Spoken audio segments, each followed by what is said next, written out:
bulan Maret beneran akan jadi bulan yang akan kehadiran banyak momen.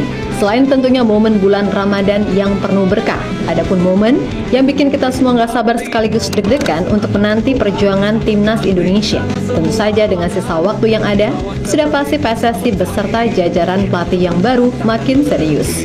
Termasuk ya soal urusan proses naturalisasi Dean James, Emil Audero, dan Joey Pelupesi agar keduanya bisa didaftarkan tepat waktu. Di luar itu semua, kita tahu kalau tim pelatih udah melakukan analisis performa ke pemain-pemain baik yang abroad ataupun di Liga 1.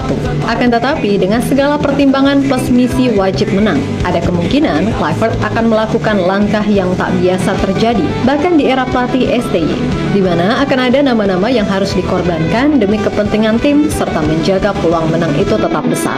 Rick Kluivert, Alex Pastoor, Danny Lanzat, dan Gerard van den Berg sepertinya mulai menemukan kerangka tim yang tepat untuk menyambut laga melawan Australia dan Bahrain, yang mana diprediksi kalau di dua laga tersebut Indonesia akan memainkan sistem yang berbeda walaupun tujuannya tetap sama, yakni kemenangan. Nah, masuknya 4 pemain baru dalam diri Ole, James, Emil, dan Pelupesi dianggap akan membuat pilihan itu makin beragam.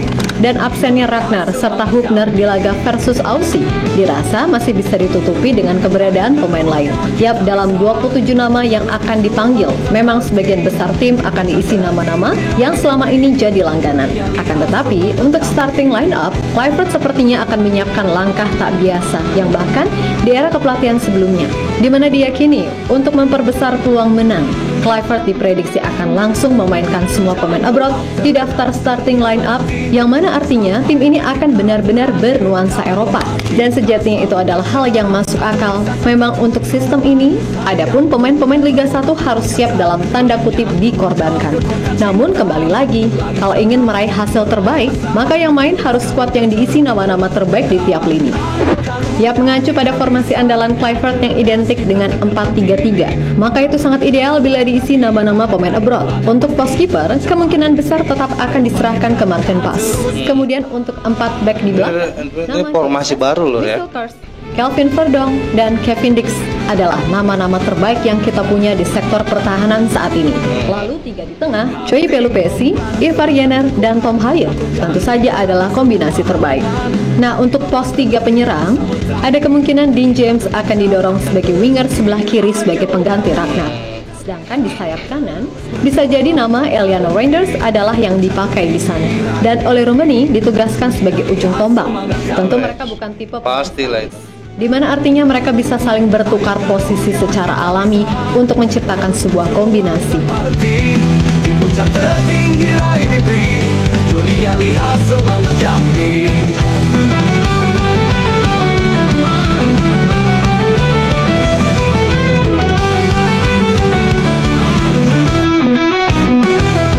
Dalam gelap terang setia menanti, berjuang sampai titik kalah terakhir. Dalam doa kita selalu berserah. Yap, itu tadi untuk laga melawan Aussie. Terus gimana pas lawan Bahrain? Nah, untuk komposisi nggak jauh beda. Hanya saja, kembalinya Ragnar dianggap sebagai poin plus. Karena Ragnar di klubnya kini lebih sering ditempatkan sebagai free roll dan perform. Maka bisa jadi, hal itu juga akan dimaksimalkan oleh Kluivert. Lantas, siapa dong yang diganti? Bisa jadi adalah Ivar, dan Tom digeser mundur dikit membentuk double pivot bareng Pelupesi. Nah, dengan skema 4-2-3-1, harusnya kreativitas untuk bongkar pertahanan Bahrain yang sangat ngandelin otot bisa lebih cair. Dan Mimin percaya tim pelatih udah nganalisis gimana tim modelan kayak Bahrain ini main. Long ball, spam crossing, main fisik, dan pastinya guling-guling, kan gitu. Ya loh ya, walaupun harus dikorbankan beberapa pemain untuk kemenangan timnas Indonesia dan untuk melaju lagi Indonesia ke Piala Dunia, itu harus dilakukan karena memang ini adalah cara yang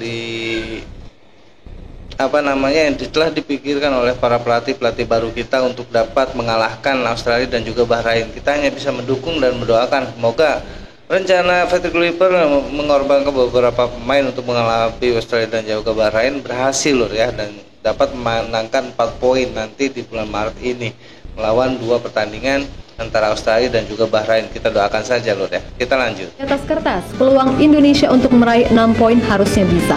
Terlebih Aussie sendiri, menurut info terbaru kembali dapat kabar nggak enak, di mana setelah 9 pemain dilaporkan cedera, kini kiper muda mereka, yakni Joe Guaci, mengalami cedera bersama klubnya Barnsley. Ya menurut laporan yang ada, Joe Guaci mengalami cedera di bagian pinggul saat timnya, Barnsley, menang 1-0 atas Rotherham dalam lanjutan League One atau Divisi 3 Inggris. Jelas kabar ini semakin membuat Tony Popovic selaku pelatih tambah mumet, karena sekarang total ada 10 pemain dari tim Kangguru yang mengalami cedera. Lalu untuk Bahrain, kita juga punya peluang besar menang mengingat kita main di kandang sendiri, plus kita udah ketambahan 4 pemain baru. Yang mana artinya probabilitasnya jauh lebih besar dari yang semula cuma 40%, kini naik jadi 60%. Dalam gelap terang setia menanti, berjuang sampai titik kalah terakhir. Dalam doa kita selalu berserah, satu rasa satu tujuan. Sayapmu lebar bodohku angkasa, menyatu dalam kekuatan cinta. Langit cerah meraih asa, terus Garuda terbanglah berbeda. Ayo Garuda, kita bisa terus berjuang tanpa henti. Di puncak tertinggi raih mimpi, dunia lihat semangat kami. Sementara itu, ada media Jepang, Sportsball, yang menyoroti banyaknya pemain keturunan di timnas Indonesia, di mana media tersebut mempertanyakan soal kualitas pemain asli didikan dalam negeri, sehingga federasi mengambil kebijakan semasif ini. Sekitar setengah dari pemain timnas Indonesia adalah orang Belanda. Pelatih barunya bahkan mantan penyerang timnas Belanda, Patrick Kluivert. Seluruh staf pelatih juga diisi orang Belanda. Daftar terus bertambah, dengan banyak sekali orang Belanda yang saat ini sedang melalui proses naturalisasi. Jika hal ini terus berlanjut, bukan tidak mungkin tidak akan ada lagi pemain yang murni domestik sama sekali, tulis media tersebut.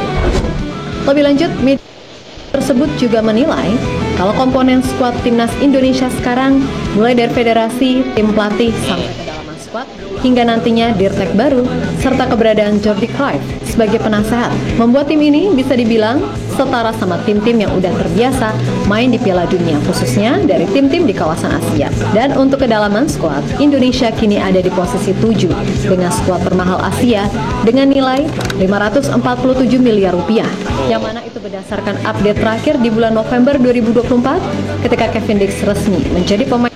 Nggak apa-apa loh dia disebut walaupun pemain nanti Indonesia pemain Belanda semua, tapi kan itu adalah pemain keturunan, tidak murni pemain Belanda semua, karena memang orang tua mereka pun ada yang dari Indonesia loh ya. Dan walaupun bagaimana dunia membacanya, tapi tetap itu adalah hal yang rumlah dan juga dibolehkan oleh PSSI sendiri untuk menaturalisasi setiap pemainnya, karena memang mereka pun masih mempunyai darah negara-negara yang menaturalisasinya loh ya. Kita lanjut. Timnas Indonesia. Nah, bila nantinya oleh Romani, Dean James, Emil Audero, dan Joey Pelupesi resmi masuk skuad, berarti value dari tim ini akan jauh lebih meningkat. Sebab oleh Romani punya nilai pasar sebesar 22,60 miliar rupiah. Lalu Dean James 9,56 miliar rupiah. Joey Pelupesi 5,21 miliar rupiah dan Emil Audero 86,91 miliar rupiah. Nah, perihal soal naturalisasi trio Enjoy, Pak Erick menjabarkan kalau sekarang berkasnya udah sampai ke Menpora untuk kembali diproses lebih lanjut dengan harapan sebelum tanggal 10 Maret semua udah clear. Karena seperti yang kita tahu, batas pendaftaran pemain ke AFC paling telat adalah tanggal 10 Maret. Jadi ya mudah-mudahan terkejar lah, kan gitu. Amin, amin.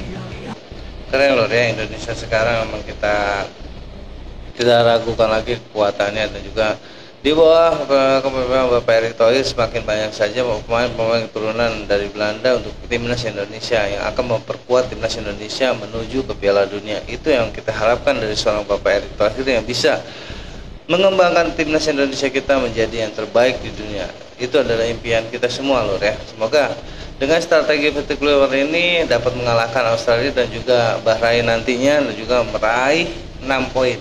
Sekian reaction dari kali ini lur, yang lebih minta maaf. Assalamualaikum warahmatullahi wabarakatuh.